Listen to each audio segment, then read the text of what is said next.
Hi, today I'm going to be showing you how to make a TV wall mount.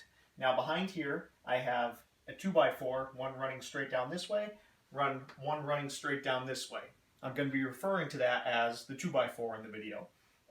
They are attached to the wall using 3.5-inch lags, which I will be referring to as lags. These are boards, they're 3/4 of an inch thick. I'm going to be referring to those as front boards for the video.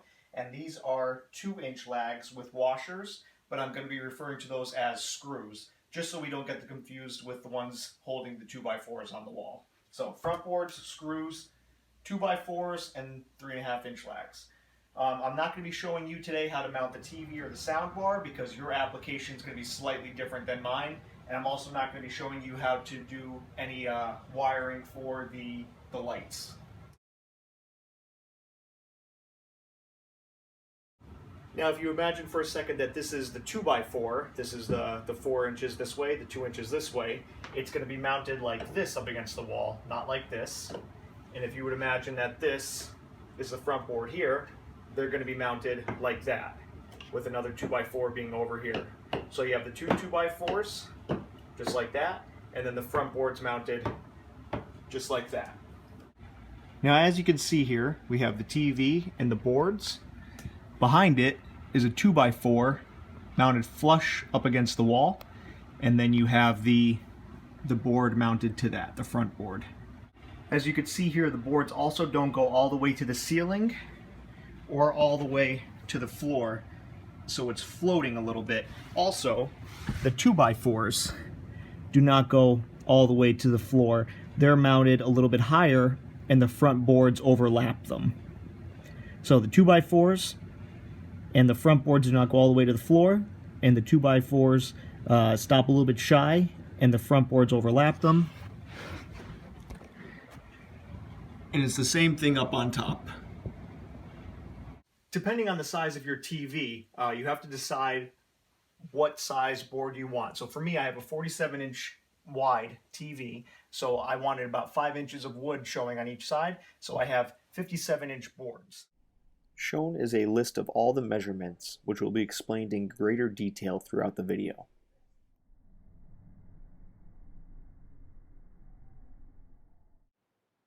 The spaces for front boards are measured in the 2x4s to prevent screws and lags from overlapping. As shown, marks are made every 7¼ inches all the way down the 2x4.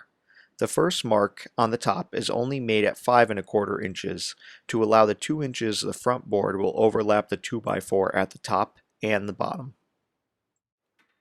A square is then used to make the lines where the front board spaces will be.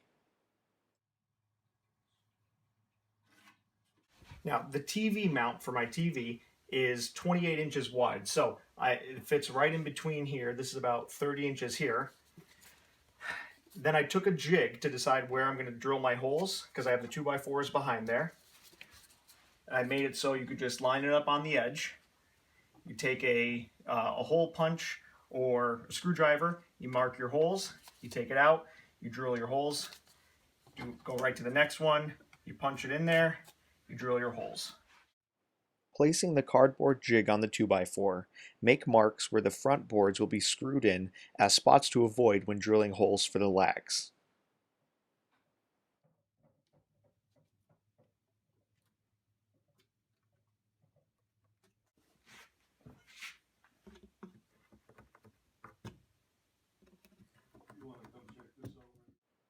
A mark is then made between the screw marks. As the marks are 3.5 inches apart, the mark is made at 1¾ inches. A square is then used to draw a straight line through the center. This will be where the lag is pre-drilled.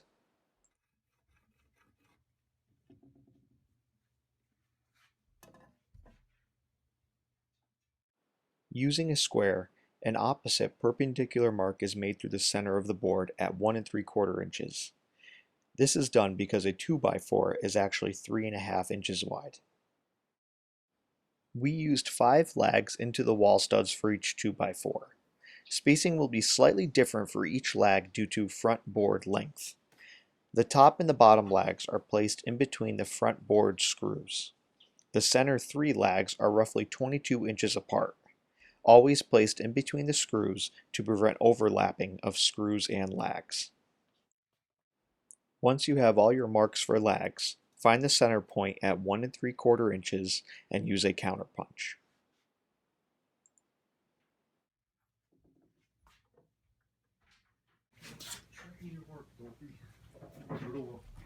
Got the holes all the way through.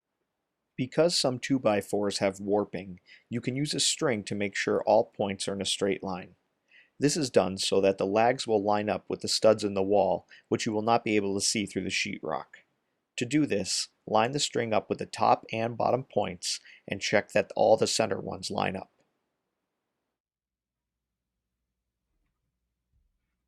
Looks like you're good on these right here. Oh yeah, this one looks good too. Depending on your washer size for the lags, you will need a spade drill bit. We used a 3/4 inch washer and a 1 inch spade bit. At the lag marks, drill down deep enough that the lag head and washer will be completely covered by the wood. You can check by placing the lag head and washer into the partial hole, as shown.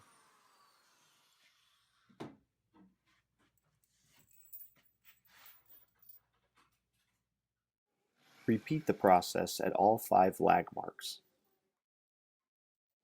Using a 5/16 drill bit, drill your pre-holes for the lags in the center of all the partial depth holes.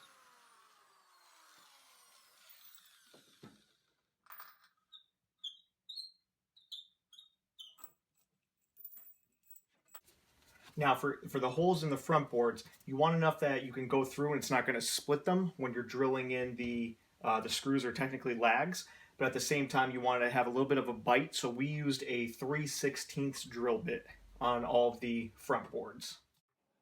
At this point you will be using your jig to mark and drill 4 holes in each board with a 3/16 drill bit.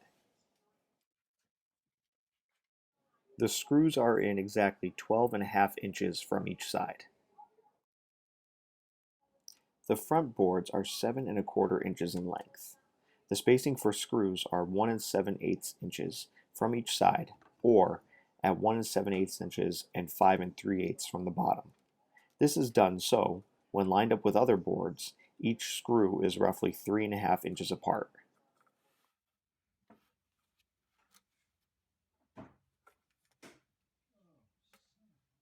So this is a scaled down version, but pretend this is the 2x4. I cut out a jig, the exact width of the 2x4, and then drew marks in the top, which would be the exact width of the 2x4 in the wall, also known as the stud.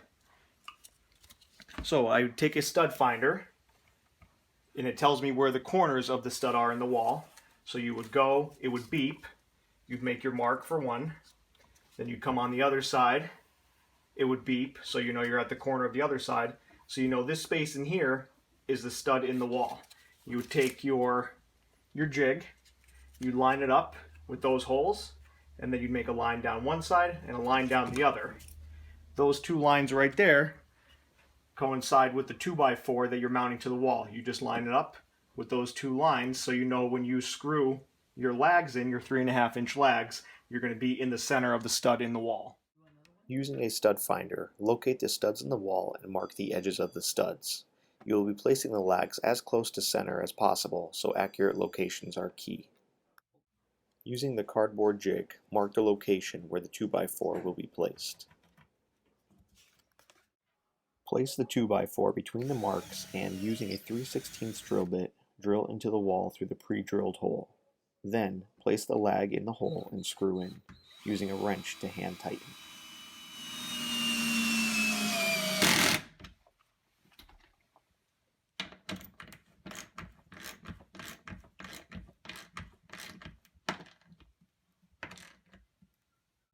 So when you start putting in the boards, you're going to have to put in the top one first. I live in an older house, so the ceilings and the walls aren't exactly square. So what you're going to have to do, if you live in a newer home, you could put a level on it, make sure everything's level. I just kind of eyeballed it with another person, put the first one in, and then started putting all of them down from there.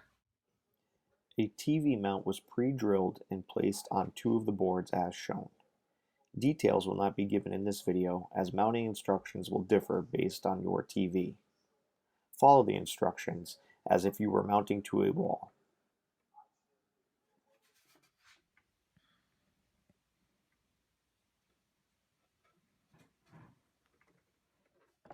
The front boards are then mounted to the 2x4s, starting at the top and working down, beginning roughly 2 inches from the ceiling. With help, a board is placed and snugly held against the board above it. The holes are lined up with the center of the 2x4 and are pre-drilled with a 3/16 drill bit. Using 2-inch lags, which we are referring to as screws, and washers, the boards are then screwed in and hand tightened with a wrench.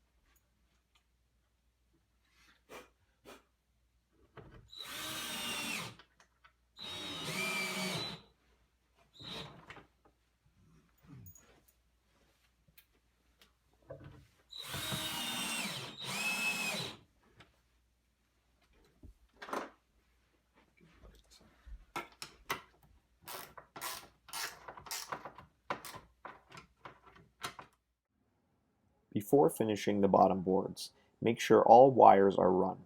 Here we have a slim 1-inch power strip, the DirecTV box, speaker and sub wires, TV power cable, and all other necessary cables for Apple TV, Fire Stick, and so on.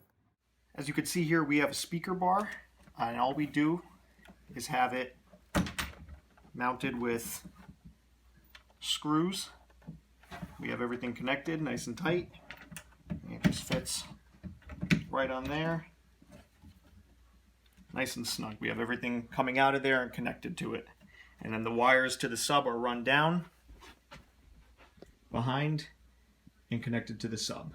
This process of mounting the boards is continued all the way down. Just make sure you have all your wires connected behind there before you do that. At the bottom, when you get to the bottom, depending on your ceiling height, you might have to have a shorter board. We accommodated for that. We have a 6-inch board at the bottom as opposed to a 7 1/4, just so that it's maintaining that floating look. So that's my video showing how to make the TV rack. I hope you enjoyed it. I hope it was informative. If I didn't address anything and you have any questions, feel free to comment in the section below, and I'll get back to you as soon as possible and hopefully answer your question. Thank you.